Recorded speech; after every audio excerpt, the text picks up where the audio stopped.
Hello, everybody. This is Johnny Macabre. I'm here with Jesse Gilbert and David Howard Thornton, a.k.a. Art the Clown from Terrifier, for the second episode of Macabre Monthly. How's everybody doing tonight? I'm doing great. How are you doing? I'm doing very well. So, I just got back from Horror Hound Weekend. David here, he just got done with Para Horror here in Buffalo, New York. Indeed. So we're both a little bit conned out, but we're here, and we're gonna talk and see what we can do here. You are Art the Clown from Terrifier. I am Art the Clown. This is my real voice. Well, I mean, we don't really get to hear your voice at all. I know. Terrifier. In fact, it actually occurred to me today, thinking about it, Art he wears black and white, he doesn't talk. Is he technically a mime? No, that's the difference, because people make that mistake a lot, because mimes, there's a difference between mimes and silent clowns. Okay. Art is a silent clown. Okay. Mimes use pantomime. Okay. Silent clowns use props and stuff like that. Yeah. As we all know, Art uses a lot of props. Yes, he does. He has a trash bag full of them. Yes.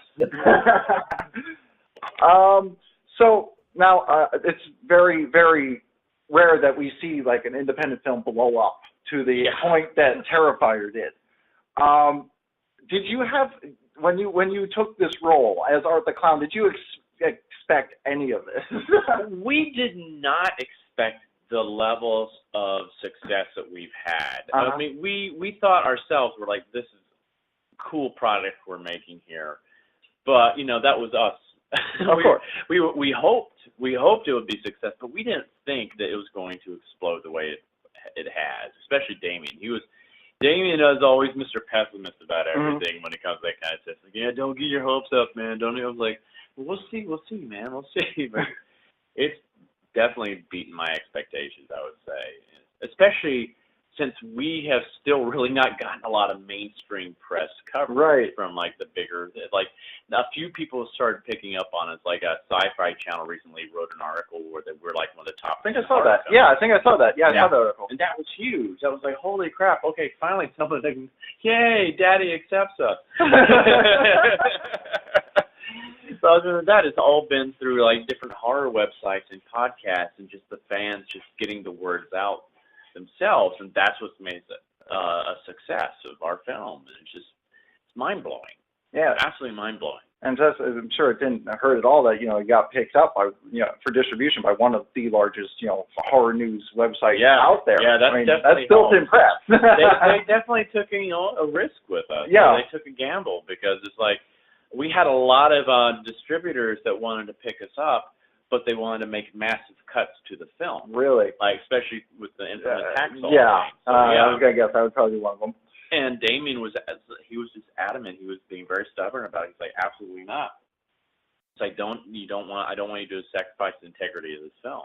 I don't blame you there. Yeah, and I'm glad he was about to go self-distribution into Uncle Creepy. Definitely don't do that. Yeah. Yeah, it's like Uncle Creepy with Steve saw our film, I think, at a viewing out there in L.A., and he's like, oh my gosh, this is awesome. This is going to be big. Yeah. This needs to get seen by the world, and so he talked to the guys over there at Grad Central. Said, you guys have got to take a chance on this film. It's like, please, please, please, and they did, and I think we're their most successful film that they've released. I'm sure, like by a good margin, I would say. Because they've done a small handful before, but for the life of me, I probably can't name a single other one. I would say their other big one that they released recently is Kane Hodder's film. Oh, that's right, they did release that one. Yeah. Okay. So I mean, they've released some good stuff. Like Imitation Girl, which is really good. I recently watched that. It's just like they do good stuff. So like knowing that like we're doing this for them, I'm like, whoa, that's fantastic. They that is really good too, because I mean they've been struggling a little bit lately. So I mean, hopefully this will help revitalize them a little bit. I hope so. They're a fantastic site. They're probably my favorite horror news website out there, because they are huge, but they're not afraid to give press to the more indie horror films. Right. Which is great. They really need, the indie horror films really need the type of press that Dread Central is able to provide. Yeah, it's been wonderful, and I'm so grateful for it. It's just like, who knows where we would be without it. So that's how I look at it. Now, it's interesting you brought up, Damien, talking about, preserving the integrity of the film. I mean, that's something I hear other directors, filmmakers talk about a lot, like Adam Green, for example, with the Hatchet films. Yeah. That's something he's talked about extensively. In fact, I forget which one it is. It was either Hatchet 2 or 3. He tried to get a rating for it, and they just would not give him, anything, R or below. Yeah. And he tried to put the one of them into theaters unrated. And he did. He actually, and that was historical. Actually, it's very rare that ever happens, but it got pulled after like a week. Jesus. Yeah. It's just, and those are very, very bloody films. Yeah, and people love them. Absolutely. And that's the thing. It's just like, sometimes, especially with horror, you've got to be able to take those risks with it. You shouldn't feel like you're constrained by your studio or something like, oh, wow, we want to do this, but because it's horror. Right. You're supposed to be bloody and violent and gory with yes. horror. You're supposed to be, like, really just risking things. And, like, that's what drives me crazy about the genre now in a lot of ways. And with Hollywood, these blockbuster films, it's like, you could tell that it's got a great idea, but they're trying to play it too safe now. Yeah, of course. Like, well, I mean, with a lot of stuff we see in the theaters, I mean, I don't think that there's even much of a possibility for them to go very gory, because a lot of what they're doing now, we're still stuck in this same rut of paranormal, demons, ghosts, possessions that we've been in since Paranormal Activity made $300 million on a $15,000 budget. Exactly. Exactly. So there's still, to this, a decade later, trying to milk that for all it's worth. Yeah. But, I mean, you could even still do that with those type of movies, though. You could really make them really interesting and gory and stuff. I mean, that is true. That is true. I mean, I actually just picked up my copy of Song of Solomon. Oh, have you gotten a chance to see that yet? No, I have not. I've heard great things. Very good. I haven't watched my copy yet, but I got to see it here in Buffalo last fall at the Buffalo Dreams Fantastic Film Festival. Just amazingly gory movie. Like, there's one point the possessed girl, like, literally, like, gags up her own innards. Oh, that was says, well, I'm going to eat those back, and then eats them again. Jeez. It's like almost a Night of the Demons-esque in some of the gore and stuff they do in that film. It's really good. So, Jesse, you've seen Terrifier, right? Yeah, about 4 times now. He's actually seen it more than me. I've seen it 3 times, not counting the time when we did the commentary on it. Okay. Well, maybe 4. Maybe. That's something I need to check out. I need to check that. I like watching it. Amazing. Yeah, I was on Deacon Justin's when we did the commentary. I had this horror. I had a case of bronchitis at the time, so I was trying not to cough during the whole entire thing. No. I'm like, oh God, I'm sorry.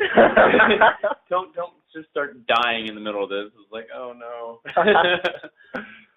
So let me ask you. So I mean, with it blowing up to the extent that it did, I'm going to guess the sequel is probably a pretty safe bet. Oh, definitely. Yeah, Damien's already in the process of. I would say he's about halfway through writing it right now. It's like this whole entire year, he and I have been like texting and emailing each other almost on basically a weekly basis, a few times a week, sometimes even, where one of us comes up with an idea for something like a cool kill scene or some interesting plot detail or something. Or a new character we want to add into it or something like that. We're like, oh, I got this idea, and then we'll build upon each other's ideas and some of them. And it's been so much fun. Now he's finally putting all those ideas into the script, and we have some crazy ideas, crazy. And I'm like, we need a bigger budget now to do this though. So that's like great. We're also trying to find a studio to back us now. It's like, I mean, if we have to go, GoFundMe or something like that, we will, but we preferably would like to have a studio now. I mean, how big of a budget are you guys looking at this time? That I do not know. I mean, if we could get a few million, that would be fantastic. That would give us the room we need to play. You and me are going to talk after this podcast. Now, this has not been the first appearance of Art the Clown.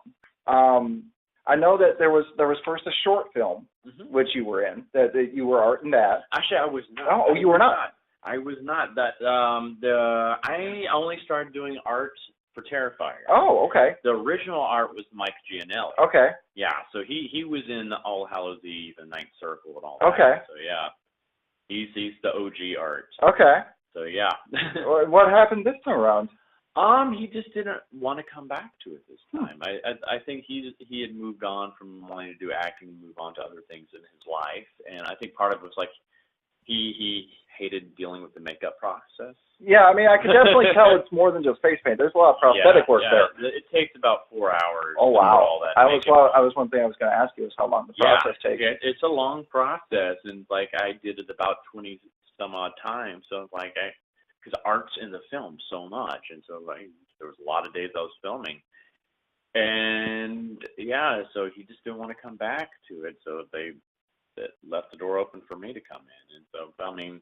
I absolutely love what he did with the original. He set the bar high for me, and that was like one of my big concerns going into this. Like, oh God, how are the fans going to respond to a new art? Because I know how I am. I'm a pretty big geek, and I know how I am when someone else comes in and plays the role after someone else had already played it for a while, and you're so used to this person's version. I'm like, oh man, people are gonna be hating on me. I was like. Oh, I don't want people like trash talking me like they did Leto. Well, I mean, you have a background playing flamboyant evil clowns. Just a little. I've seen you've done a few Joker fan films. A few, yes. I play the Joker on a YouTube series called Nightwing Escalation, which is in its third and final season right now. We're still filming it, so. And like the Joker is my favorite villain of all time, and so it's just like that's a dream role for me. He makes it. I think he's usually like in the top 3 on most lists. Yeah, you see put out there. Yeah. Well, how can you not love that character? He's just so crazy and unpredictable, and just downright evil and sadistic. It's just wonderful. And I love playing stuff like that. I find it fun playing characters that are unlike what I'm like in real life. In that regard, so it's fun to just throw myself into something. So, I mean, obviously Joker, he, unlike art, is not silent. He's far from it. But is there anything that you did bring from playing the Joker that you brought into art? Oh, yeah, I definitely would say I brought a lot of Joker into art. It's like, especially just playfulness. But Joker loves to, like, push people. Yeah. Just push them mentally into areas. And I think you see that in this, where art does the same thing. He wants to break people. He doesn't want to just mutilate these people. He wants to break them mentally. Right. And he gets so much joy out of it. And I think that's the similarity between Joker and art. And I mean, as the one victim, I forget which one that was, who said it, but she said, he thinks it's funny. Yeah. That's true. That's very true. It's like, and you see that at the end of the film, he has broken that one character. Well, we see it at the beginning, but at the end of the film, it's because the film loops back on itself. It's like, which some people I've noticed haven't understood. Right. Yeah. What happens at the beginning is actually a year later. Right. The whole film is a flashback. So yeah, but he broke this character who was a very sane, rational girl, and now she goes and kills someone. He got in her head. Yeah, definitely. Yeah. Speaking of the ending of the movie, so I mean, we definitely get the impression there's something supernatural about art. Definitely so. Is there anything you can tell us about that? No. Okay. No. Never heard that. No, but is it something that we'll hopefully find out more about in the sequel? Yes. Yeah, we definitely intend to. You can't keep dangling the carrot in front of people forever. We don't want to reveal Art's whole origin all at once. Okay. So we want to drop little hints here or there, but you just can't forever keep on not telling people who or what he is. So yeah, we're going to have some references to his past and stuff like that, I think, in the next film, and explore some of that in future films as well. But, very interesting. Yeah, but yeah, there's definitely a supernatural aspect to it. And I kind of look at it this way. It's like what happens in Terrifier, it's kind of almost his origin story in a way. Okay. It's like I think his real power is unleashed, and he becomes who he truly is at the end of the film. So basically, you're basically saying that maybe in Terrifier, he is human until he's killed and comes back. Quite possibly. Okay. Quite interesting. Possibly. Interesting. So that's definitely interesting. Yeah. It's something we definitely want to play around more with. like going into this, Damien and I, but like that's one of the first things I discussed. Who and what is he? So I knew what he was or who he was before we did anything with it. So it's like it's just trying to get into that now to tell that story eventually. But okay. It's like going back to Joker. We want to keep some of that a mystery. Of course. Because it's more. If you're going to have a history, it might as well be multiple choice. Right. Another scene that I thought was interesting was, and it's something you don't see a lot of in this type of movie, where there was slasher-esque films, where it kind of like threw me a little bit because it's very unexpected. The part where the one female protagonist, she's hitting you with the 2x4, and you pull out a gun. Yep. That's not something you see a lot of. No. What do you know? What was the planning process behind that? Well, that was definitely a controversial scene because it's like, yeah, this is something you've never seen in a slasher before. Some people, you broke the slasher code there. It's like, well, Art doesn't play by the rules. He is going to do whatever it takes to win, and he always has some kind of contingency plan. Okay. And that gun is his contingency plan. Okay. And you see that when he goes and kills her. Unlike all the other kills where he's getting so much sadistic joy and glee out of just killing these people. He's having fun. He's laughing. When he goes to kill her, he is just blank face, almost disappointed that he's having to resort to this. I think he actually had hope in her. He's like, oh, I finally found someone that's my true match. And then she starts beating the crap out of him. Fuck you.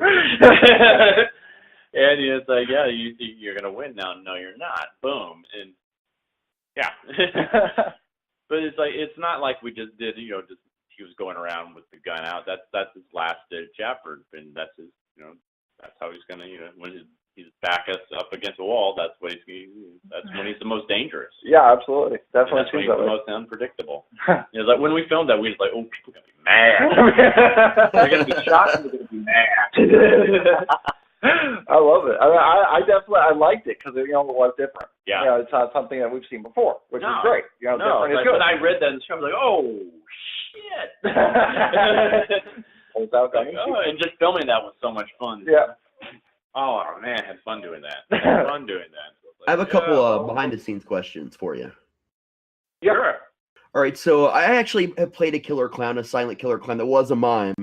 I do a lot of study and movement, and my question is this: how much studying or movement practice did you do for all the physical actions for art? Like, how many? Like, did you do a lot of takes for different things? Yeah, well, I would say that's probably like lifelong study of movement and everything, because I grew up watching the original like silent film actors like Chaplin and Keaton, and even up to like Jim Carrey, Doug Jones, and most importantly, I would say like Rowan Atkinson as Mr. Bean. I mean, he was a huge influence on me as a teenager because I grew up doing a lot of community theater, a lot of children's plays, and kids love physical comedy. Yes. Kids love anything physical, and so I always intended to put a lot of physicalities in characters I played for children, and I just grew loving to do that, and like those guys are always a huge influence on me. But I would say probably the guy that I learned the most from is he unfortunately just passed away last week. His name's Stephen Carl. A lot of people know him as Robbie Rotten from Lazy Town, and I had the absolute honor and it's to be his understudy for 5 years on the national tour of How the Grinch Stole Christmas, the musical. He was our Grinch, and when I think of the Grinch, I think of Stephen Carl. The man was, it's so weird saying that the man was just such an amazing physical comedian. He had a mastery over his body, and he trained in clowning for years there, I think, in Iceland. And you saw that and he took me under his wing because I had always grown up watching these actors, but I had never known an actor in real life that I could actually learn from on a one-to-one basis. And so when I met him, started understanding him, he took me under his wing. He helped fine-tune all my abilities that I had been accruing over the years, and he helped me build upon that. And there would be times on set where I was like, oh, God, how am I going to approach this scene? How am I going to do this? And and I would just have those like, what would Stefan do moments, and I'm like, there we go. It's like inspiration would strike, and that's, you know, I consider Stefan to basically be my Socrates of comedy. And so it's just like I just absolutely hate that the world is without that man now, because he was such a talented individual. It's like especially this day and age, you don't see actors like that anymore.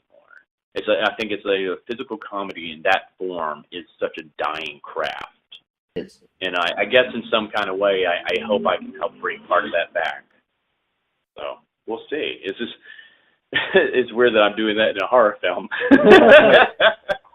So building on that, what were some of the difficulties you faced with that silent actions in this film that people might not have considered when watching it?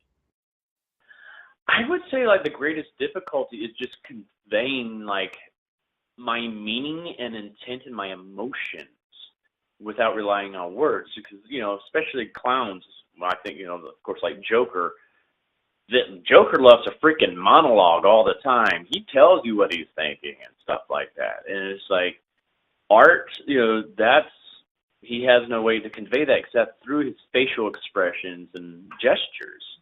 So I found that to probably be the biggest challenge of it all. It's like, how do I show I'm disappointed with something with my body, or like I'm confused or upset or just pissed off, and not just be just typical angry, but, you know, do something more special with it in a clownish way.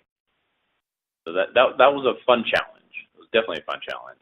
I'm sure it added an extra level of difficulty to it with the prosthetics. Oh yeah. And that's one great thing about Damien's skill as a special effects artist.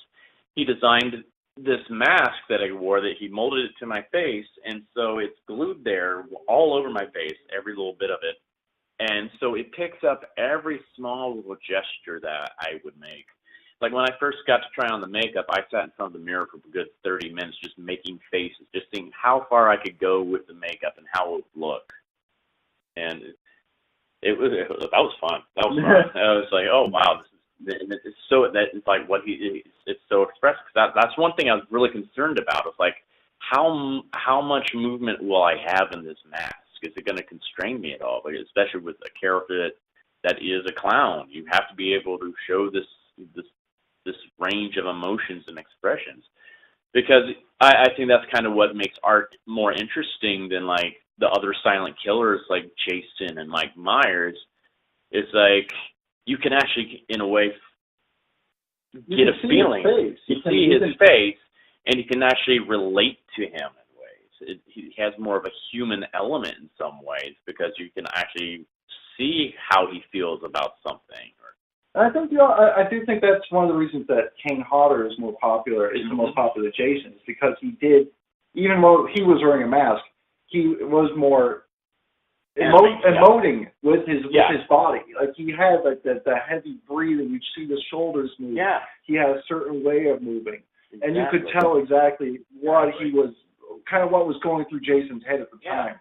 It just wasn't just someone just standing there, like they were told to stand there and look intimidating. It's like there's a characterization behind it. Right. Yeah. Yeah, that's one thing I've always said about, you know, these silent killers, these silent movie killers, these like silent slashers, is, you know, because I myself, like I said, I've told you I have an acting background, so, you know, I know that it's a completely different animal. You know, you have to express everything entirely through your body. Yeah. You have to get the same exact message across, but without words. Yeah, it's definitely a challenge.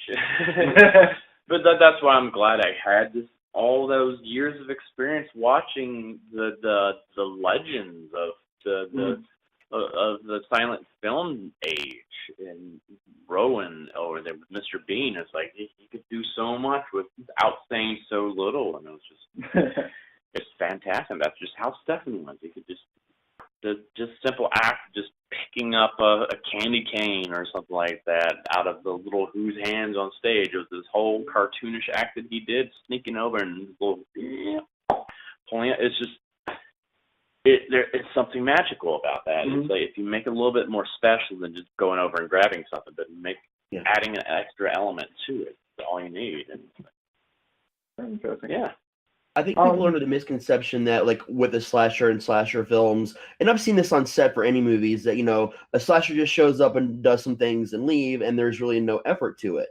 I've seen actors come in with that attitude and then be let go from a film shortly after their misconceptions proved to be false, or just left the project because they realized how much work they had to do. I've also seen a lot of fans of indie and Hollywood that are like, oh, that's no effort. Anybody can just put on the mask and just, kill people on screen. They just don't get what's involved. Yeah. I totally agree there. It's like, that's what was fun about art, is like, you do see how he responds to situations. It's like, he gets frustrated. He gets upset. He has fun. He gets mad. He gets sometimes a little bit sad. Mm-hmm. And it's like, and you see that. Right. Yeah, absolutely. And I think that's more why people have related to him, because he is relatable in those ways. Yeah, definitely. So let me ask you this. We talked about a few different killer clowns. We talked about Joker, Art, and Jesse's Mime. What have you thought about? There's a couple other killer clown movies that have been out lately. Predominantly. Oh yeah. What did you think of the new It? I really enjoyed it. I did as well. I did. I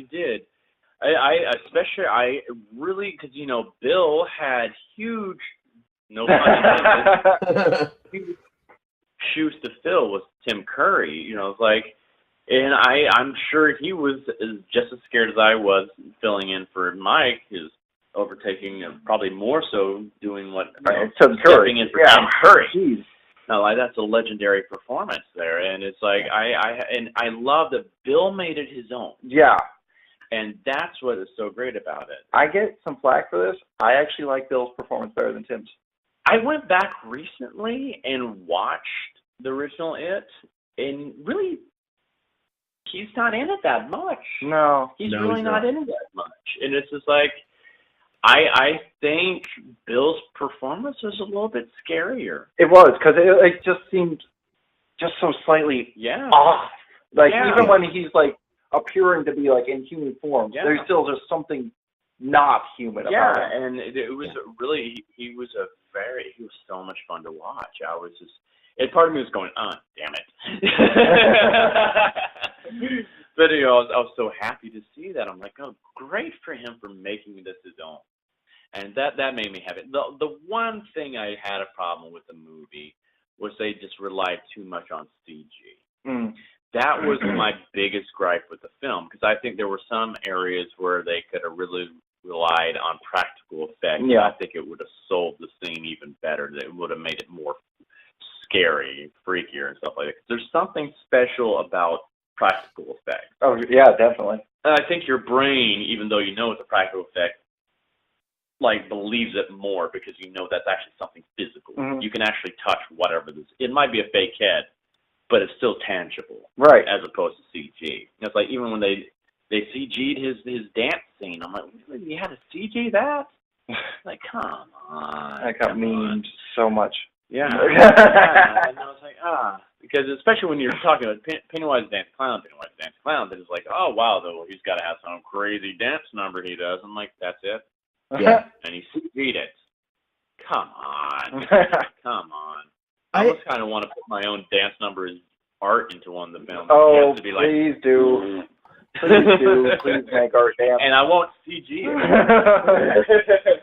Now, out of curiosity, I'd love to hear your opinion on this if you have seen it. It's not out yet, but the trailer is. Have you seen the trailer for Crepitus yet? No, I have not. Okay, I was just curious. That's the Killer Clown one with Bill Moseley. Oh, yeah. Really? Bill's playing Killer Clown. As a child-eating Killer Clown. Yeah. Oh, fun! I'll have to contact him. I helped produce that one. We're friends on Twitter, and I'm like, I'll have to contact Bill. Like, Bill, so we're fellow Killer Clowns. I had weird issues with the new It movie. Like, It is probably one of my favorite books of all time. I read it literally every single year. I like it that much, and it's his actual Stephen King's longest book, if you don't consider like the uncut versions of like The Stand and stuff. The new movie followed the book, other than the time differential, the 80s instead of was it the 60s? Like the original one was, but I mean it followed the basic timeline better. My issue was the original one was not a movie. it was a miniseries. You cannot call a miniseries a movie. When it's on TV, they're so limited in what they're able to do. So already the new one is better because of that. Now, my issue with Bill Skarsgård was when Tim Curry was there, a lot less. But when he was there, his presence commanded that you pay attention to him. When Bill Skarsgård is on screen, yes, he is way creepier with the things he does, but there's so much happening on the screen that you're not just looking at him. You're looking at him, you're looking at everything around him because the scenes, the way they set it up, they, relied more on Tim Curry's presence than they do Bill Skarsgård's presence in this new rendition. That's a good point. That's a very good point. You're right. I didn't really think of that, but you're totally right. More going on in each scene. Yeah. I you just made me think of him popping out of the drain, and it was like that background. And he really stands out. That's definitely commanded. Yeah, and I think that's why he stood out so much because of it. So the one thing I'm really hoping that they do better is the ending. Yeah, I want to see Derry destroyed. Yeah, I want to see that whole town coming undone, like in the book. I just recently finished reading the book myself, and I was like, oh wow, this would look so cool. That would be so epic to see all these people just randomly dying all over the town, and just like this town sinking in. Have you read Dreamcatcher? No, I never read it. I saw the movie. The movie was bad. Yeah. Well, it was interesting, and there's like this whole interconnected thing, with all the Stephen King stories. There's actually a little Easter egg in Dreamcatcher that I love. When I read it, I just loved it. Like, they have to go to Derry in Dreamcatcher for a certain scene. And they see graffiti on a wall that says, Pennywise lives. There's a statue of the kids in town, actually. Oh, that's interesting. that makes me think, more like what's going on with, I've been watching, oh, Lord, brain fart. What's it called? Stranger Things? No, that's the Stephen King series. Which one? On Hulu right now. Castle Rock. Thank you. Oh, thank you, God. Dumb brain. But yeah, it's like, because, especially with Bill being on Castle Rock, and actually they said, like, this whole thing that happened with the main character happened 27 years ago. I'm like, oh, it's 27 years later, and it's like, this is like, that's like, let's just put this 27 years later thing up here in Maine, I think it's interesting that they actually had like I did mention Stranger Things for a second. They actually had a little Easter egg for it in Stranger Things. Yeah. I really love that. Like, I want to believe that that it and Stranger Things are in the same universe. Yeah, I would love that. I would totally love that. I love the Stephen King universe anyway. It's like, that's why I'm looking at all these little Easter eggs in Castle Rock. I'm like, that's great. There's actually a larger connection with it in Dreamcatcher. I'm opposite. I liked the movie more than the book. It's my least favorite Stephen King book. But Pennywise is actually a being named Bob Gray. He's a god in the Stephen King universe. Oh, yeah. He's actually the main protagonist in Dreamcatcher as well. It's one of his other forms. Oh, interesting. I have an obsession with Stephen King's world. He's like an interdimensional being that like projects as like different entities. Yeah. Yep. Basically. That's the weird thing about Stephen King. So there's actually several different. He built a new pantheon of gods basically, and you've got your dark gods, your light gods, and your neutral gods. Yeah. And if you really pay attention from book to book, some of them are actually the same people.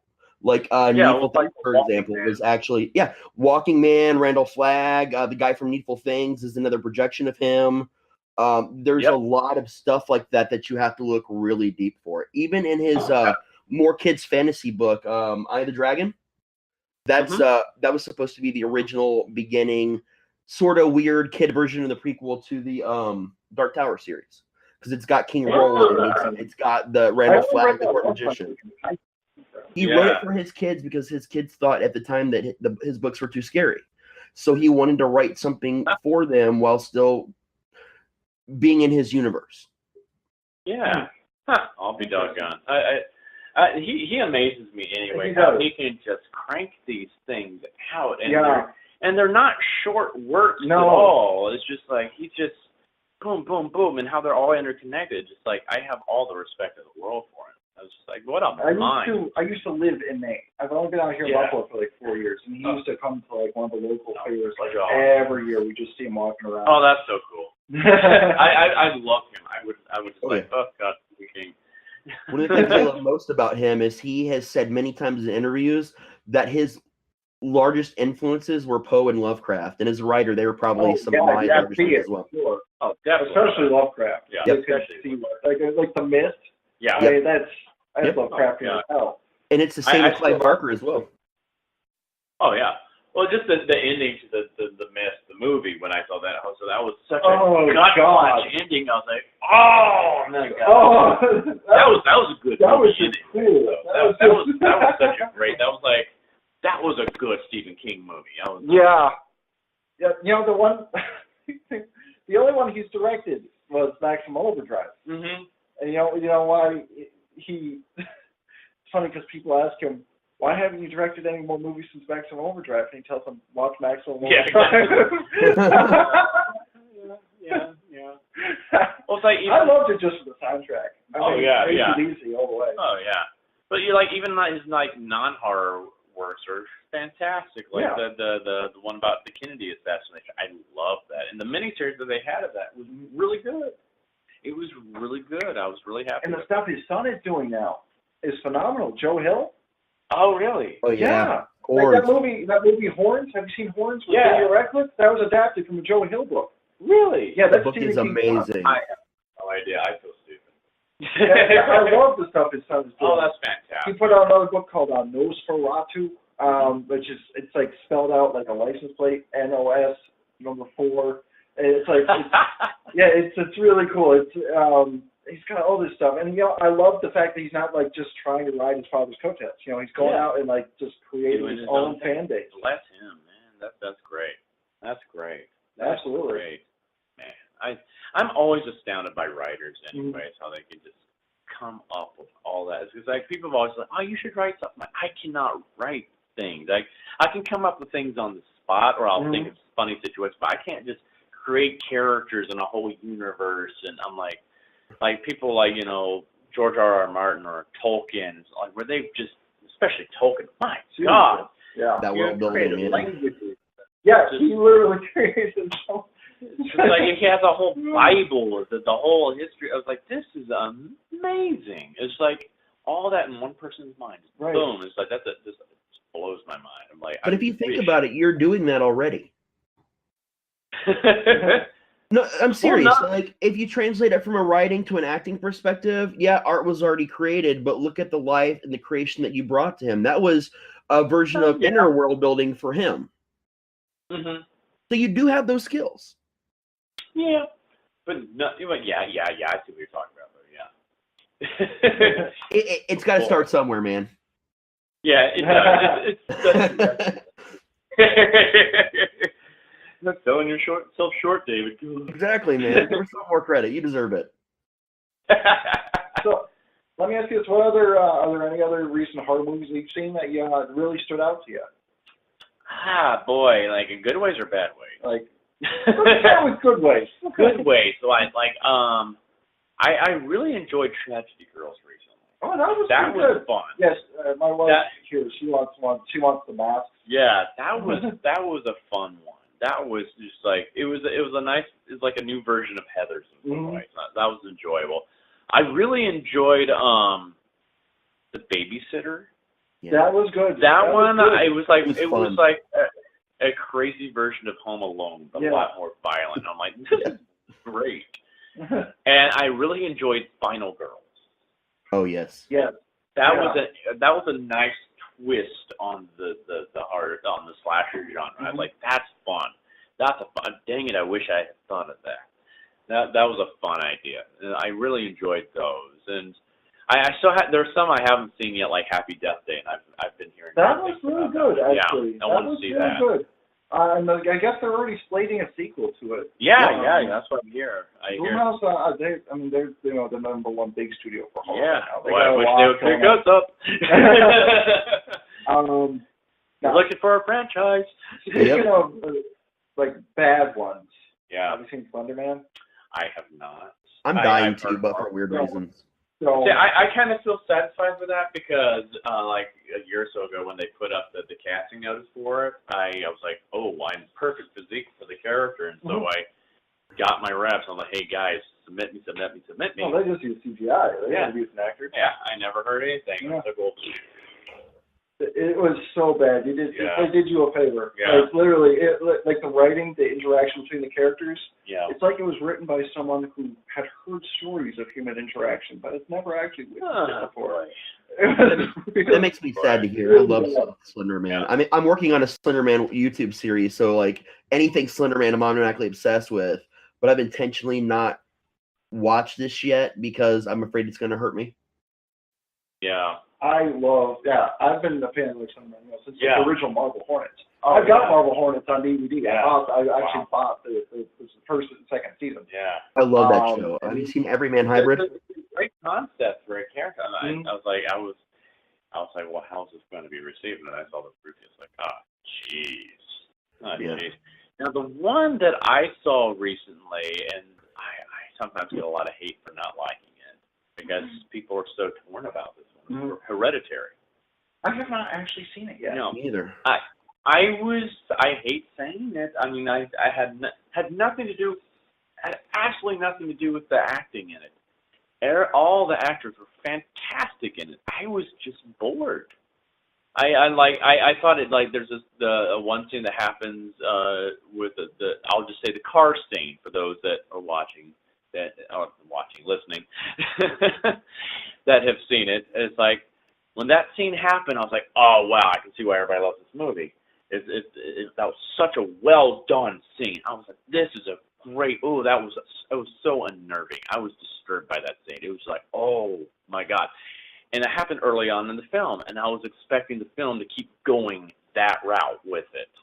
And it didn't. It went down. And then it had a very predictable ending, and it was like one of those movies where I thought it was going to have like one of those wow endings, like very thought-provoking endings.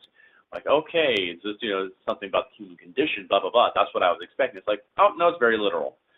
Jeez, you could have gone if they had just the ending that ruined it for me, because I was like, okay, because I was bored during most of it, and I was like, oh, it's building up to some amazing gut punch, like mind twist of an ending, and nope. I was like, Have you seen? Because speaking of like twists and stuff, have you seen Cure for Wellness?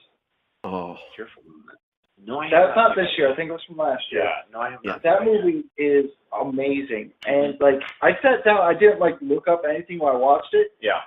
And it's just got so many twists, and I'm watching it, and I keep watching it. Like, this movie is so long, and I like look it up online while I'm watching it. And I'm like, it's got 2.5 hour runtime. Wow. I'm like at an hour and a half. I'm like, oh my god, there's still another hour to this. It's like I've never seen like a direct to DVD horror movie that has a runtime like that. Huh. Wow.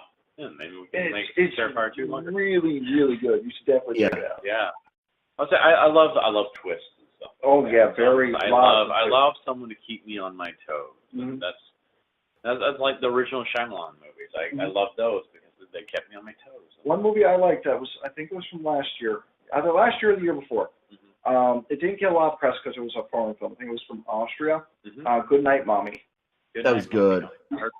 That one had a really good twist in it. That was really good. Now, you might remember, that was the one you see that they had the trailers where like the mother has just gone out she got like surgery. She comes back all bandaged up, and her little boys like think she's like been replaced by like a monster. Oh, interesting. Yeah.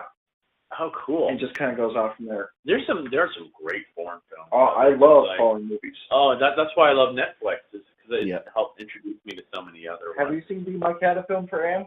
What? Be My Cat, a Film for Anne. No, I really enjoyed that one, honestly. Yeah, it's a Romanian one. Cool. It was Romania's first ever found footage film. Oh, cool. If you love acting, you've got to check that out. Okay. My director, Adrian Tofe, he also starred in it. Oh, great. He lived as the character for a month. Oh, The only time the actresses knew whether or not he was speaking as the character or speaking as the director. If he was the director, he spoke Romanian. If he suddenly switched over to English, he was his character. Oh, fascinating. Wow. Wow, that's commitment. Extreme method acting. Yeah. No, that's one thing I've been asked a lot. Like, so, were you always just, I'm like, no. I was like, as soon as the camera stopped rolling, I was just like, are you okay? In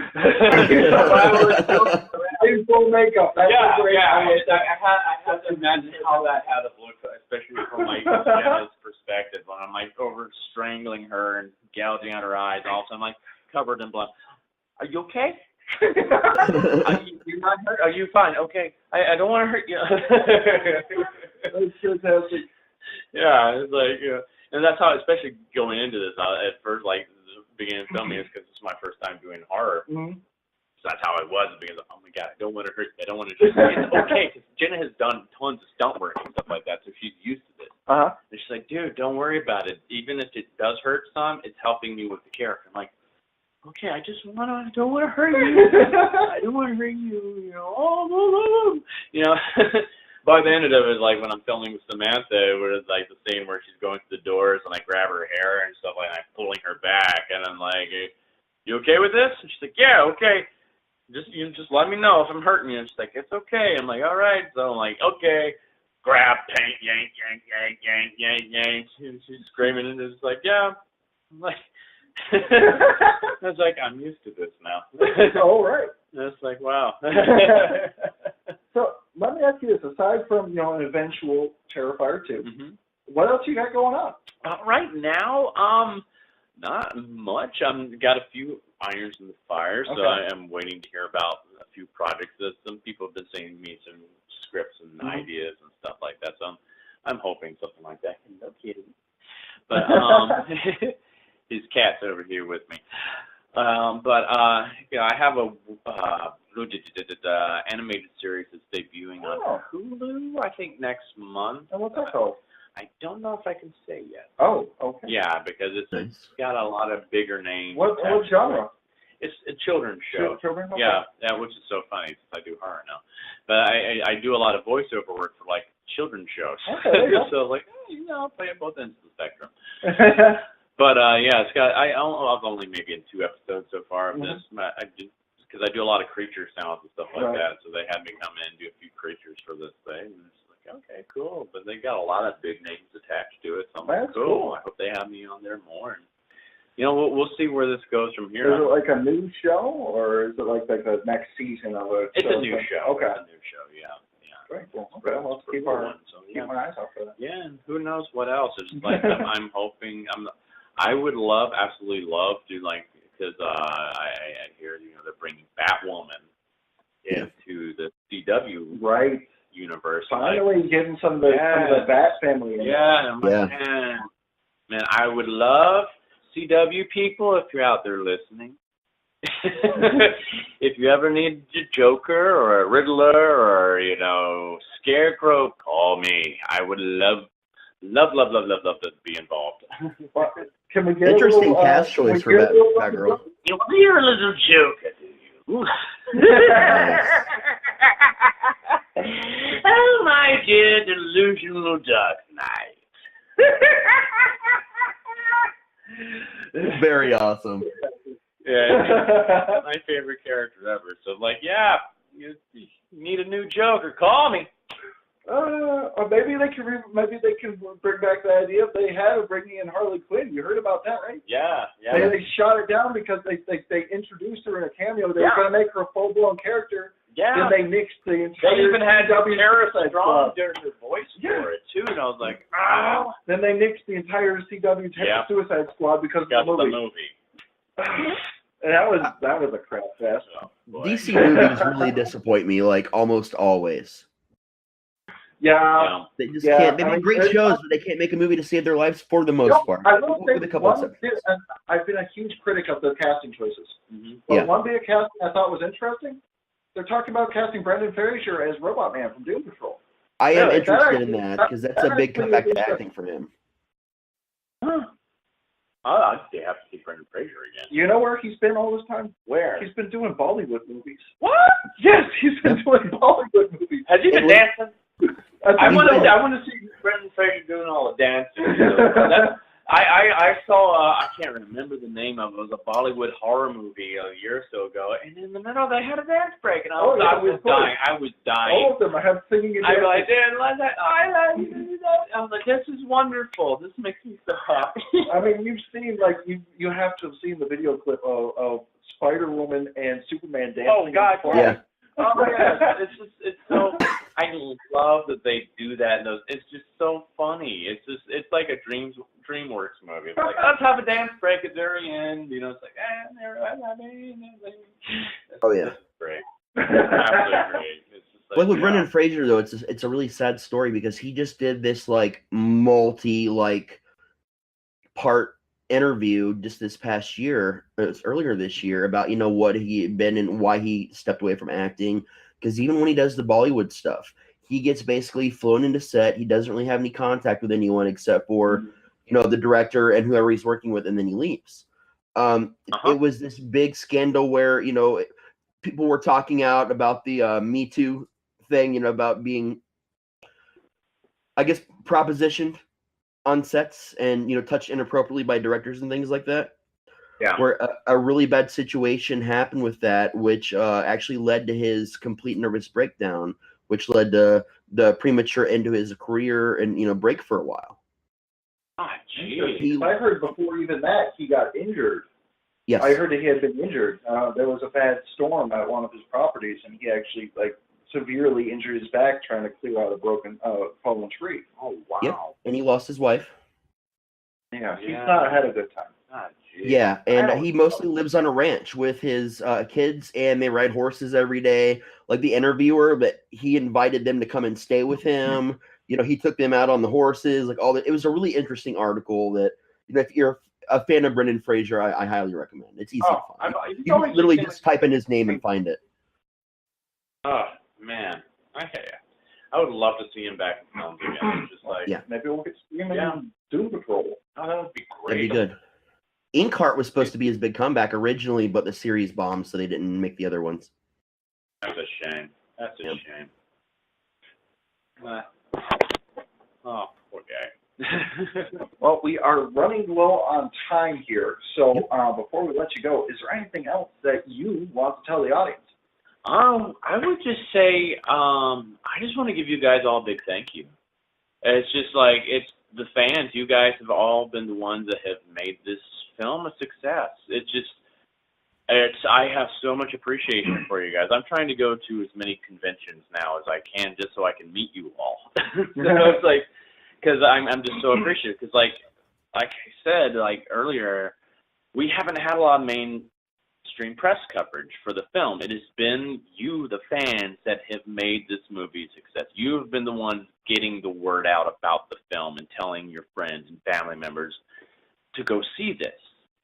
And that's why we have just exploded the way we have, and I'm just so appreciative of it all. I see so much fan art and people getting tattoos and sculptures, and people making their own costumes. It blows my mind, and I'm so happy that we have had some kind of impact on you all in a positive way, and that you love the film so much. And I just want to again say just the biggest thank you. Thank you, thank you, thank you. And if you want to see me at any cons, let the people that are running the cons know and have them contact me somehow, and I'll hook them up with my guy and stuff, because I want to come out and just say hi to all you guys. So awesome. Yeah. And I want to thank you for coming out and coming on our podcast this month. Thank you. It's been great having you. Yeah. It's been awesome having you on here. Thank you. I appreciate Definitely an honor. We'd love to have you on here again sometime. Definitely keep us posted on what happens to Terrifier 2. Definitely looking forward to it. Oh, me too. I can't wait to step back into the shoes again. Well, once again, everybody, I'm Johnny Macabre. I'm here with Jesse Gilbert and David Howard Thornton, Art the Clown. We're here at Macabre Monthly. And, we'll see you all next month.